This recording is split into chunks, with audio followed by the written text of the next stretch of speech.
Good morning, dear students. Today we read our remaining chapter with time frame in history. बेटा हम लोग हमारी history का chapter first पढ़ रहे थे व्हेन वेयर एंड हाउ, जिसमें हमारा चैप्टर हमने सिर्फ अभी तक meaning and nature of history and importance of history को रीड किया था, उसको समझा था. Today we start with time frame in history. That means इतिहास का ढांचा, कि जो इतिहास है उसका जो रूप है वो कैसा रहा है अलग अलग प्लेसेस पर. We have studied in the previous class also. हम पहले ही जो प्रीवियस क्लास यानी कि 6th-7th क्लासेज में पहले ही पढ़ चुके हैं that the time frame of history is somewhat different parts the world, कि जो इतिहास समय के साथ साथ अलग अलग हिस्सों में, संसार के वर्ल्ड के अलग अलग हिस्सों में अलग अलग रहा है. इन यूरोप, अब ये बात कर रहे हैं यूरोप की, the medieval history is said to have begun in the 6th century and ends in the 15th century. कि यूरोप में जो मेडिवल हिस्ट्री थी यानी कि जो मध्यकालीन जो इतिहास था वो 6th century से शुरू हुआ था और 15th century यानी कि 15वीं शताब्दी एडी तक वो खत्म हो गया था. While in India this period starts with the 8th century and end with the 18th century. और इंडिया में जो ये टाइम था बेटा वो 8th century यानी कि 8वीं शताब्दी में शुरू हुआ था और 18th century में ये खत्म हो गया था. That is, India witnessed remarkable change in the political, economics, social and cultural life of its people from the later part of the 18th century. तो ये काफ़ी ज़्यादा रिमार्केबल है, काफ़ी ज़्यादा मतलब रिमार्केबल चेंजेस हैं, यादगार परिवर्तन है. किसमें? राजनीति में, इकोनॉमिक्स आर्थिक जो सिचुएशन होती है उसमें, सोशल सामाजिक and cultural life of its people, यहाँ के लोगों के लाइफ, उनके जीवन में ये रिमार्केबल चेंजेस हैं, यादगार परिवर्तन है. From the latter part of the 18th century, 18वीं शताब्दी के. द मॉडर्न पीरियड एक्सटेंड रफली from the middle of the 18th century to contemporary times. That is this period covers about 250 years of the history of India. अब next line में कह रहा है कि जो मॉडर्न पीरियड था यानी कि जो मध्यकालीन जो समय था, एक्सटेंड रफली, वो एक्सटेंड होता गया रफली from the middle of the 18th century, 18वीं शताब्दी के मध्य तक, टू कंटेम्परेरी टाइम्स, और इसके मीन्स समकालीन समय. That is this period cover about 250 years of the history of India. और कह सकते हैं जो मिडल हिस्ट्री का जो पीरियड था वो 250 years तक रहा. The time frame in history change with the focus of study. जो टाइम फ्रेम था, जो समय का जो ढांचा था इतिहास का, वो किससे फोकस हुआ? अध्ययन से.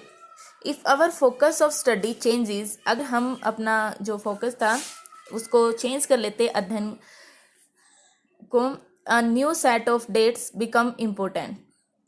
For example, the British historian focused on the rule of each governor general in India, their activities. अब जो ब्रिटिश हिस्टोरियंस थे, जो ब्रिटिश इतिहासकार थे, उन्होंने फोकस किया कि जो गवर्नर जनरल थे इंडिया में उन्होंने कितना रूल किया, कब तक शासन किया.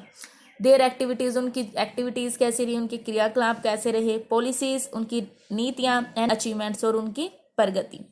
दे had no space for the activities of Indians and the condition of our society. और यहाँ पर कोई भी जगह नहीं है जो इंडियन जो एक्टिविटीज़ थी, भारतीय लोगों की जो क्रियाएं थी उनके लिए, and the condition of our society, और हमारे समाज की जो कंडीशंस थी वो इतनी अच्छी नहीं थी. So we need another format for the study of history. और इसीलिए हमें अलग जो फॉर्मेट, अलग जो ढांचा था उसकी ज़रूरत पड़ी स्टडी को, हिस्ट्री की स्टडी के लिए अपनी. In the 19th century, many British historians like James Mill, और 19th century में बहुत सारे जो हिस्टोरियंस थे, British historians, James mill, who wrote a history of British India, जिसने ब्रिटिश भारत की जो हिस्ट्री थी वो बुक लिखी इन 1817, और कब? 1817 में. Were very critical of Indian culture, और जो बहुत ज़्यादा क्रिटिकल थी, यानी कि उनकी जो सिचुएशन थी बहुत ही ज़्यादा कमज़ोर थी भारतीय संस्कृति की, उन्होंने अपनी बुक में लिखा. James mill was a Scottish economist, और जो जेम्स मिल थे वो स्कॉटलैंड से थे, इसलिए उनको स्कॉटिश इकोनॉमिस्ट कहा है, यानी कि वो स्कॉटिश अर्थशास्त्री एंड पॉलिटिकल फिलोसोफर और राजनीतिक दर्शन शास्त्री थे।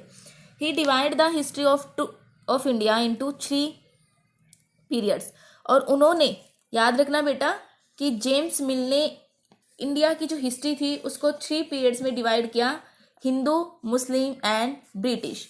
His division was based on the religion of the rulers, और ये जो डिवीजन था ये जो इंडिया पर अलग अलग रिलीजन, अलग अलग धर्म के जो राजा हुए उन्होंने शासन किया उसके बेस पर था।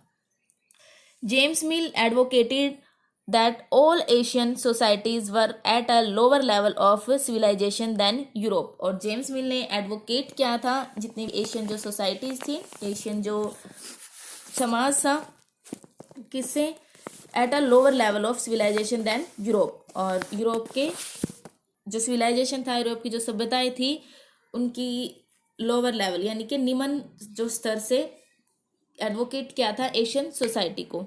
ही said that during the regions of Hindu and Muslim rulers, और उन्होंने कहा कि जब हिंदू और जो मुस्लिम्स का जो पीरियड था, जो राजा से, the social life in India was dominated by caste taboos, और जो इंडिया की जो सामाजिक जो जीवन था वो काफ़ी ज़्यादा डोमिनेटेड था, किससे, डोमिनेटेड दैट मीन्स बेटा प्रभुत्व, ठीक है, किसी का अधिकार होना। जब भारत में हिंदू और मुस्लिम जो राजा थे उनका जब अधिकार था तो उसमें caste taboos, religious intolerance and superstitious practices, इन सब का प्रभुत्व बना हुआ था, यानी कास्ट टैबूज, जातिज, धर्म, इंटॉलरेंस, अशांति एंड सुपरस्टिशियस, अंधविश्वास, ठीक है। It was the British who could civilize India, और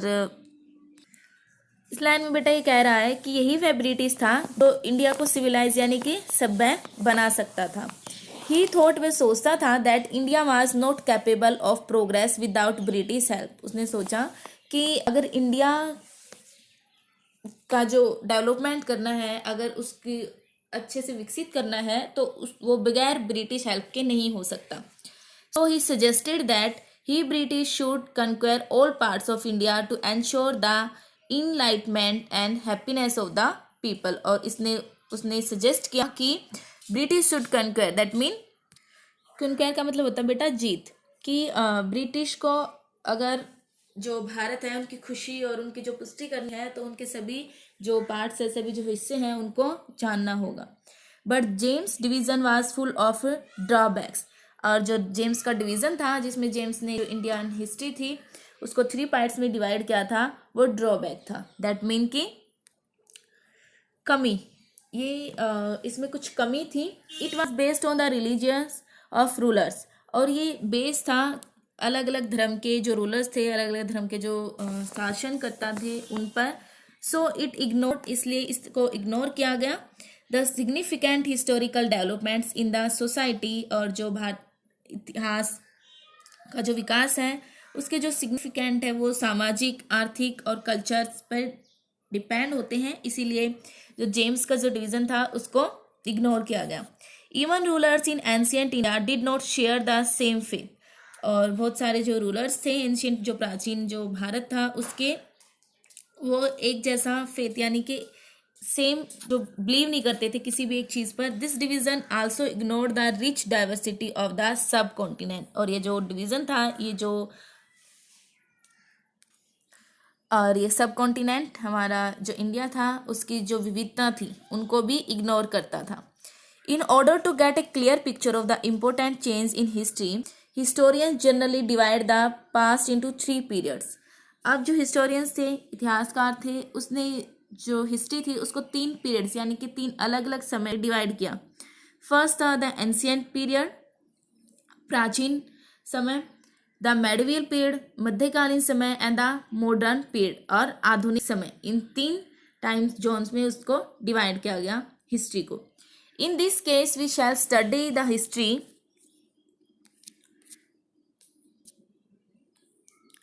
ये देखो बेटा यहाँ पर फर्स्ट है आपका द एंशियंट पीरियड, सेकेंड है आपका the medieval period and the modern period. In this class we shall study the history of modern period that from 1750 AD. और इस क्लास में हम पढ़ेंगे हिस्ट्री के मॉडर्न पीरियड में जो कहाँ से है 1750 AD से टू इंडिया आफ्टर इंडिपेंडेंस, जिसके बाद जो भारत था वो स्वतंत्र था. Modernity reflects material progress and intellectual advancement, और जो मॉडर्निटी थी, जो आधुनिकता थी, वो रिफ्लेक्ट करती है मटेरियल प्रोग्रेस को एंड इंटेलेक्चुअल एडवांसमेंट को. और इंटेलेक्चुअल एडवांसमेंट का मीनिंग बता बेटा, बौद्धिक उन्नति. इट इज एसोसिएटेड विद, और यह एसोसिएट था, दैट संबंधित था with the growth of all forces of modernity, और जो मॉडर्निटी यानी कि जो आधुनिकता की जितनी फोर्सेस थे उनकी ग्रोथ से रिलेटेड था.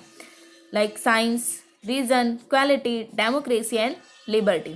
Since under the British rule the people of India did not have freedom, और जब ब्रिटिश का जब रूल था तो जो लोग थे वो फ्रीडम यानी कि स्वतंत्र नहीं थे, उनमें इक्वालिटी नहीं थी, और इकोनॉमिक जो प्रोस्पेरिटी थी वो भी उनकी इक्वल नहीं थी. So this division also has some problems, और इस डिवीज़न में कुछ समस्याएं थी. दैट इज़ वाई, और ये क्यों थी. सम